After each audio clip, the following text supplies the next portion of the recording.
Right now, as you're watching this, you're wearing a mask. Not a physical one, a psychological one. And the terrifying truth is, you've worn it for so long that you've forgotten it's even there. You think the face you show the world is your real face. You believe the personality you present to others is who you actually are. But it's not. It's a carefully constructed performance, and somewhere deep inside, your true self is suffocating beneath it. There are three versions of you existing simultaneously right now. The person you pretend to be, the person you're terrified of being, and the person you actually are. Most people spend their entire lives trapped between the first two, never reaching the third. Today, we're going to identify which of these three selves is dominating your life right now. And I'm going to show you something that will fundamentally change how you see yourself. In a moment, I'm going to present you with three psychological scenarios. Don't overthink this.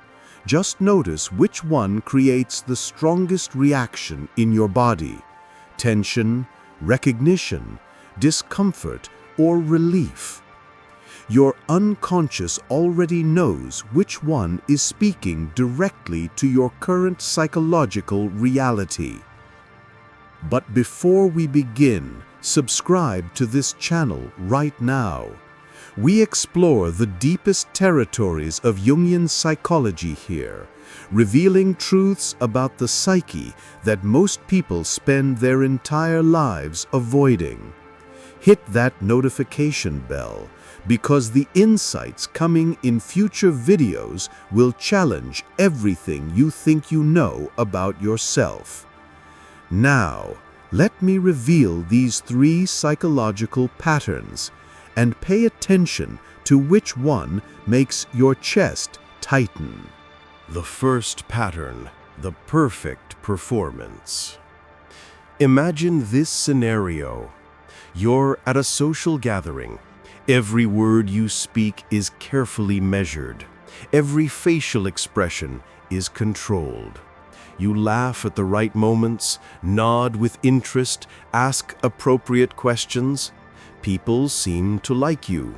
They think you're confident, successful, put together. But inside, there's a constant monitoring system running, a voice analyzing every interaction. Did that sound stupid? Are they judging me? Am I being too much or not enough? You leave the event exhausted, not from socializing, but from performing. When you're alone, you feel relief. Finally, you can stop. But there's also an emptiness, a strange feeling that you don't know who you are when no one's watching. If this scenario sent a jolt of recognition through your body, then you're currently trapped in what Jungian psychology calls an over-identification with the persona. The persona is the mask we wear to meet the demands of society. It's not inherently bad. We all need one to function in the world. But when you become nothing but the mask, when the performance consumes your entire identity, your authentic self begins to die. You've built a version of yourself that earns approval, avoids criticism, and maintains safety. But this version isn't real. It's a construction, a role you're playing so convincingly that you've forgotten you're acting. The cost of this performance is enormous. You feel disconnected from others, even when you're surrounded by people, because they're not connecting with you. They're connecting with your mask. You feel empty inside because you're pouring all your energy into maintaining an image rather than developing an authentic self. You experience what I call approval addiction. You need constant validation from others because you have no internal sense of worth. Without external confirmation, you don't know if you exist at all. Your mood rises and falls based on how others respond to your performance. Here's what your unconscious is trying to tell you. The person receiving all that approval isn't even you. You're working tirelessly to get love for a character you're portraying. The real you, the one beneath the performance, remains unseen, unknown, unloved. And deep down, you know this. That's why approval never satisfies you for long. That's why you need more and more of it. Because the person being approved of is a fraud, and your unconscious knows it. The persona becomes a prison when it's the only part of yourself you allow to exist. Every authentic impulse gets suppressed. Every genuine feeling gets filtered. Every real opinion gets censored. You become a hollow performance of a person rather than an actual person. Now, there's something about this pattern that connects to a deeper psychological mechanism, and I'll reveal that in just a moment. But first, let me describe the second pattern, because this one might resonate with you even more powerfully. The second pattern, the inner war. Imagine this. You're lying in bed at 3 in the morning, unable to sleep.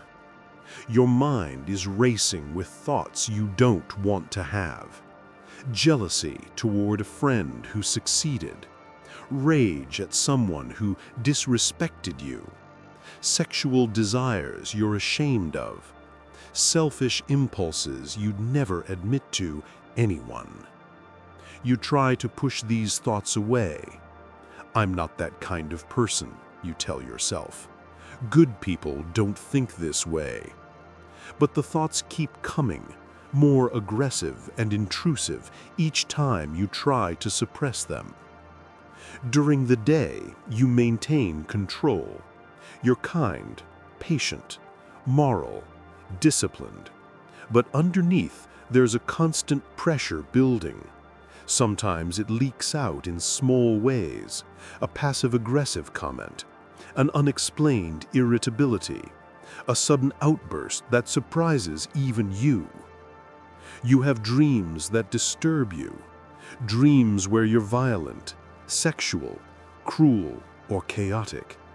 You wake up feeling guilty, as if you've done something wrong just by dreaming it. If this scenario made your stomach drop, then you're in the grip of what Jungian psychology calls the shadow. And more specifically, you're at war with it rather than integrating it. The shadow is everything about yourself you've decided is unacceptable.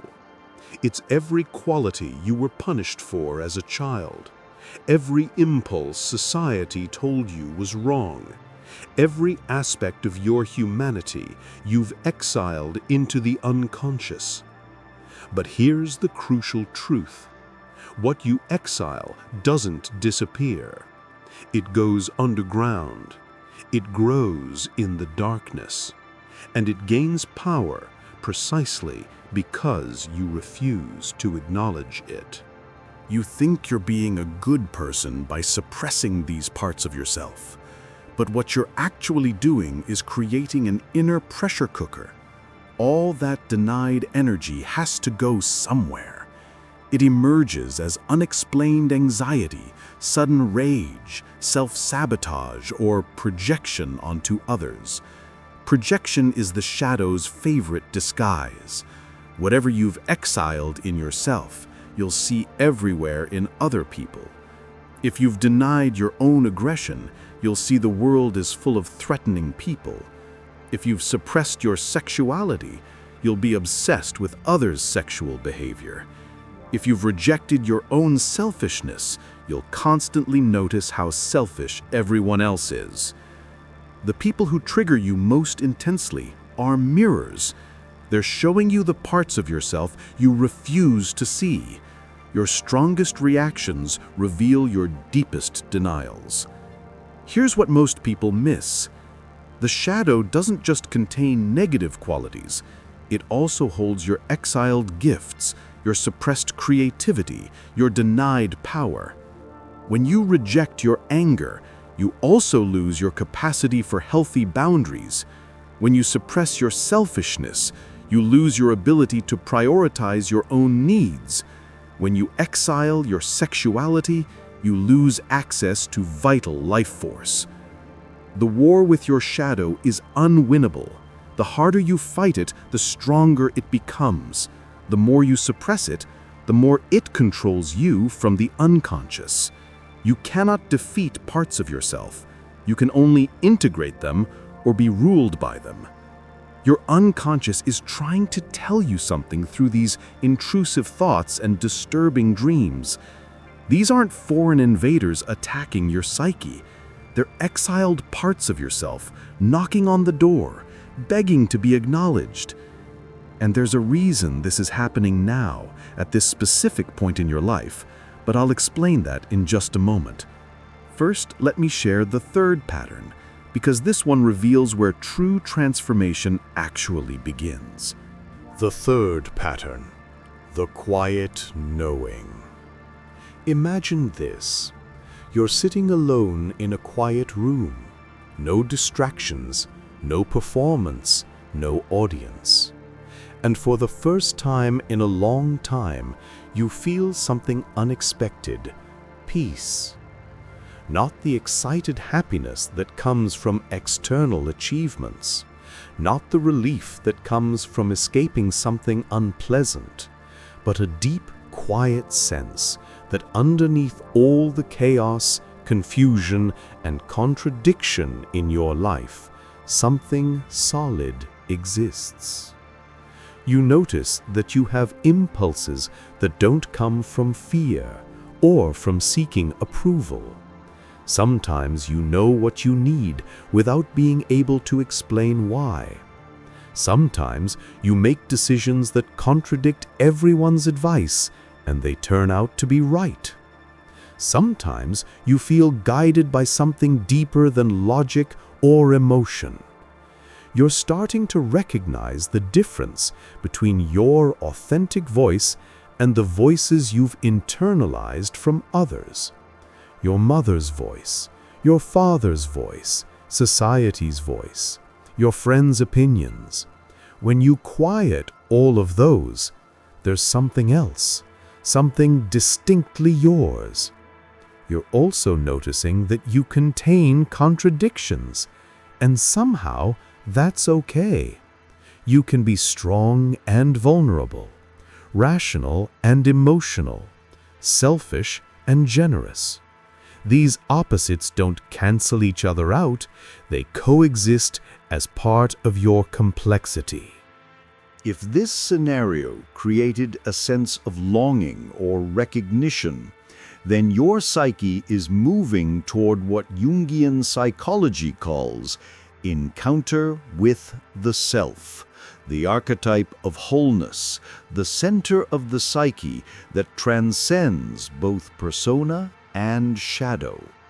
The self is not something you create, it's something you discover. It's been there all along, beneath the masks and beyond the conflicts, waiting patiently for you to stop running and start listening. Most people never reach this stage. They spend their entire lives oscillating between the persona and the shadow, between performance and suppression, between who they pretend to be and who they fear they are.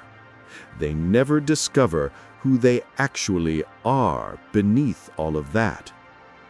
The encounter with the self doesn't mean you become perfect.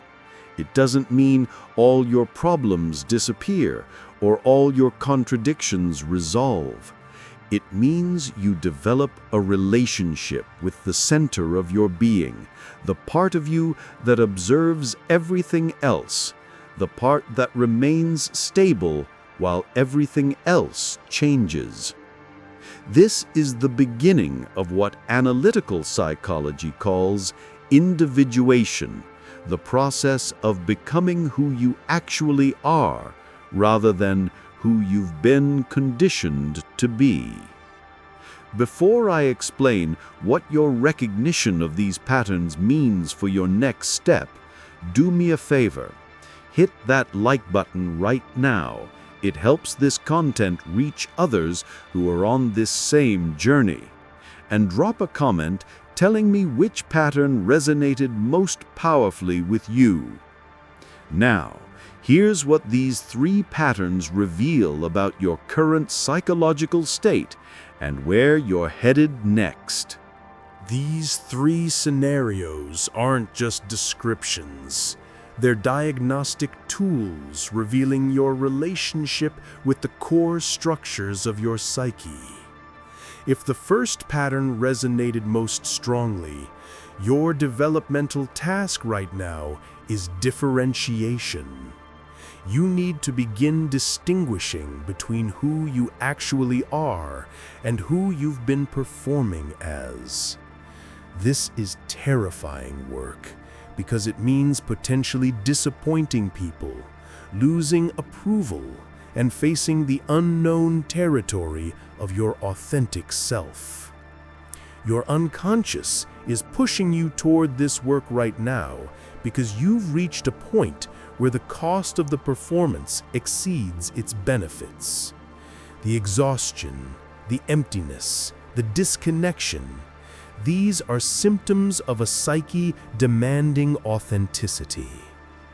The path forward involves small acts of truth-telling, not dramatic confessions or radical life changes, but tiny moments where you let the real you emerge. Speaking an unpopular opinion, admitting a feeling you usually hide, saying no when you want to say no, making a choice based on your genuine preference rather than what you think will earn approval.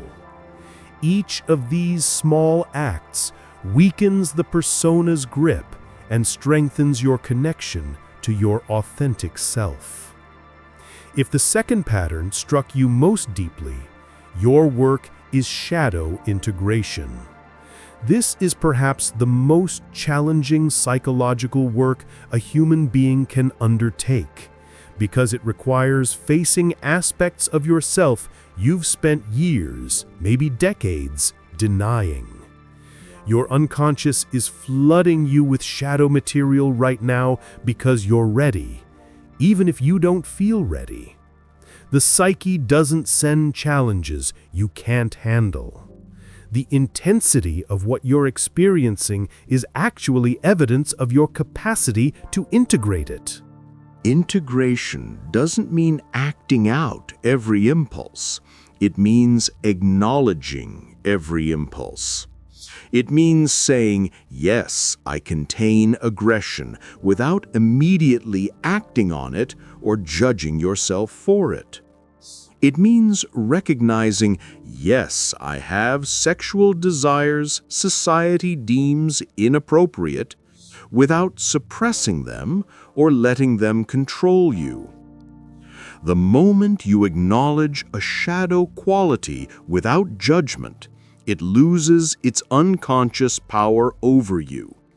It becomes conscious material you can work with, rather than unconscious material that works on you. And here's the paradox. The moment you stop fighting your shadow, you stop being controlled by it. What you resist persists. What you accept transforms. If the third pattern created the strongest response, you're in the rare position of glimpsing the self, the organizing center of the psyche. This is both a gift and a responsibility. The gift is that you've touched something real, something that doesn't depend on external circumstances or other people's opinions. You felt the ground beneath the shifting sands. The responsibility is that once you felt this, you can't pretend you haven't. You can't go back to pure performance or pure unconsciousness. You've seen behind the curtain, and now you're accountable to that deeper knowledge. Your task now is what we call living from the self rather than the ego. This means making decisions based on deep inner knowing rather than fear, desire for approval, or social conditioning. It means trusting the quiet voice beneath all the loud voices. It means accepting that your path won't look like anyone else's because it's genuinely yours. Now here's what most people don't understand about these three patterns. They're not mutually exclusive. You don't have just one of these dynamics operating in your psyche. You have all three, simultaneously, in different areas of your life. You might be wearing the persona mask at work, while battling your shadow in relationships, while glimpsing the self in moments of solitude. The question isn't, which one are you? It's, which one is dominating your psychological energy right now? The pattern that created the strongest reaction in you reveals where your psyche is demanding attention. It's showing you the edge of your development, the threshold you're standing at, the next stage of growth your unconscious is pulling you toward. And here's the critical insight. You can't skip stages. You can't leap from persona identification directly to self-realization. The path runs through shadow integration. You have to face what you've denied before you can become what you're meant to be. This is why so many spiritual seekers remain stuck. They're trying to transcend the shadow rather than integrate it. They're attempting to bypass the dark work of facing their denied selves and jump directly to enlightenment. It doesn't work that way. The path to wholeness runs directly through everything you've been avoiding. Let me share one final insight about where this journey leads, because this is what makes all the difficult work worthwhile. When you stop over-identifying with the persona, when you integrate your shadow, when you begin living from the self, something extraordinary happens. You become authentic. Not perfect, not problem-free, not immune to suffering or confusion, but authentic. And authenticity changes everything. Your relationships transform because people are finally connecting with the real you rather than your performance. The connections might be fewer, but they're infinitely deeper. You lose superficial relationships, but you gain genuine intimacy. Your work transforms because you're no longer choosing based on what looks good or what others expect. You're choosing based on what actually aligns with your nature. You might earn less money or less status, but you'll feel alive in a way you never did when you were successful at being someone else. Your inner world transforms because you're no longer at war with yourself. The exhausting battle between who you should be and who you fear you are finally ends. You simply become who you are, with all your contradictions and complexity. This doesn't mean life becomes easy. It means life becomes real. and real is infinitely more valuable than easy. The pattern that called to you today is your unconscious sending you a message. It's showing you where your attention needs to go, what work needs to be done, what truth needs to be faced. Most people ignore these messages their entire lives. They die wearing the mask, at war with their shadow, never knowing their authentic self. They live other people's lives in their own bodies. But you're here, engaging with these ideas, doing the work of consciousness. That puts you in a rare category of human beings, those willing to look honestly at themselves, even when it's uncomfortable. Subscribe to this channel if you're committed to this work. We go deeper into Jungian psychology than almost anywhere else on this platform, exploring the mechanisms of the unconscious, the architecture of the psyche, and the path toward genuine individuation. Which pattern resonated most strongly with you? The perfect performance, the inner war, or the quiet knowing? Share in the comments below. Sometimes naming our pattern is the first step toward transforming it. And remember this: beneath the mask you wear, beneath the parts you've denied, beneath all the confusion and contradiction, your authentic self waits. It's been there all along. It's not something you need to create or achieve or earn. It's something you need to uncover. The work begins now.